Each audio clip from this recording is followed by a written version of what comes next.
I always believed friendships were simple. You trust someone, they trust you back.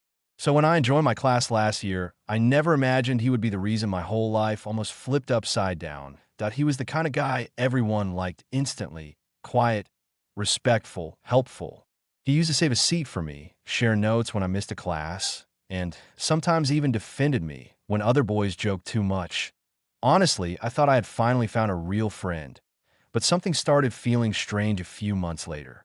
Ian suddenly began asking personal questions, like who I trusted, what secrets I had, and even about a small argument I once had with my cousin at first. I didn't think about it much. Friends talk, right? But slowly, those questions started sounding less friendly and more like he was collecting information.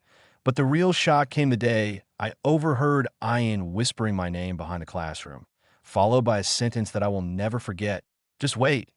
Once I have enough, everyone will finally see who he really is. That moment changed everything. At first, I tried to convince myself I heard it wrong. Maybe he was talking about someone else. Maybe I misunderstood. But the next few days proved something was definitely going on. Ian started acting different. He wasn't friendly anymore. He was observing me, watching who I talked to, when I went out, what I posted online. That he even asked strange questions like, "Do you think people really know the real you? Ever worried someone might turn others against you?"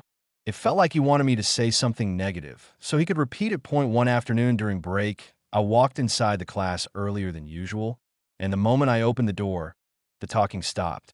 Everyone looked at me for a second, then pretended nothing happened.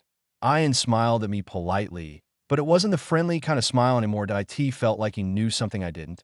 And the weirdest part, I noticed several classmates looking at me like they were already judging me for something, even though I hadn't said or done anything recently. Something around me was changing quietly, and Ian was right in the center of it.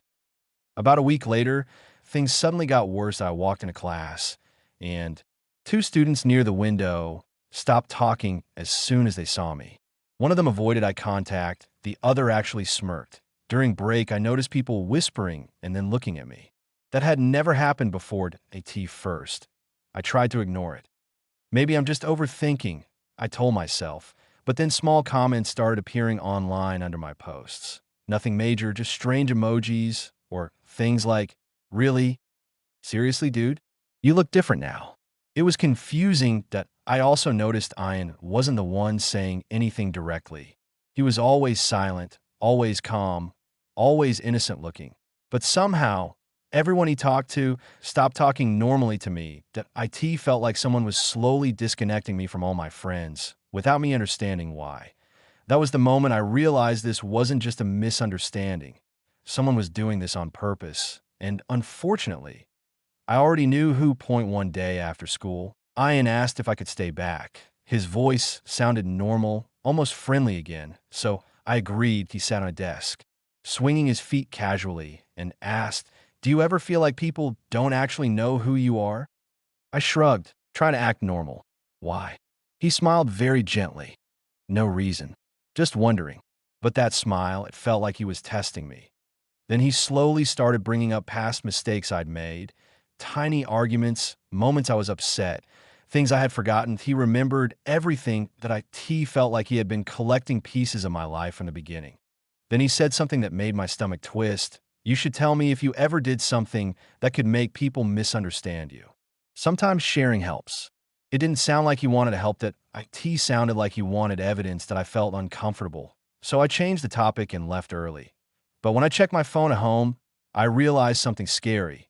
Someone had created a fake account using my name, posting things I never said, and every post was getting shared, mostly by people who were suddenly close to Ian. My own name was being used against me.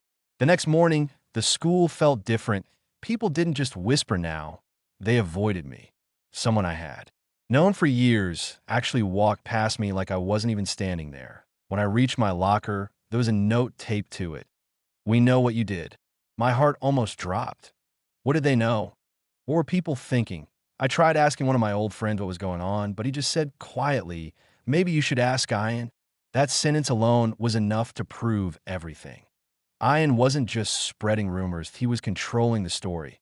And the worst part was, he acted innocent around teachers. That if someone mentioned my name, he'd say something like, I don't want any trouble. I just hope he learns. Learn what? I didn't even know what I was accused of. I felt like I was stuck inside a problem I could not even see properly. Everyone had decided there was something wrong with me before I even knew what the rumor was. But deep inside, one thing became clear. Ian didn't want friendship from the beginning. He wanted power. I couldn't take it anymore. Oh, I did something I should have done much earlier. I confronted Ian. I found him near the library during lunch break. I asked calmly, "What do you want from me?" He looked at me like he was genuinely surprised. "I don't understand." But his eyes told a different story. Oh, I pushed again. "Why are people avoiding me? Why are fake posts under my name?" He leaned closer and whispered, "Maybe now you know how it feels to lose the image you never deserved." I froze. What image? Deserved what? Before I could ask again, he finally said the truth. "You remember last year, the scholarship result? There was just one seat. Everyone thought I would get it, until your name suddenly appeared. That was it.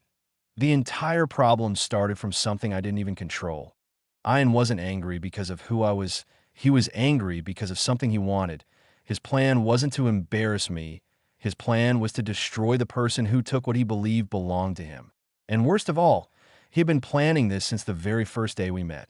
For a moment, I just stood there, speechless that, all along. It wasn't friendship, it was jealousy. But instead of shouting or fighting, I walked straight to the counselor's office after school that I showed evidence of the fake account, screenshots, and even messages I had collected. IT took a few days, but eventually the truth came out.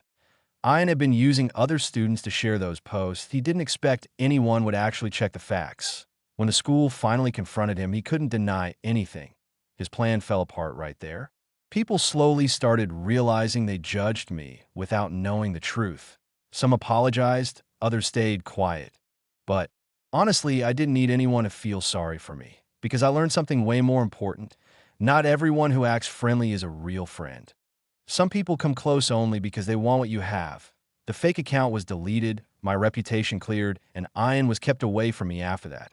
Things went back to normal, maybe even better, because now I know one thing for sure. A real friend doesn't compete with you. They celebrate you.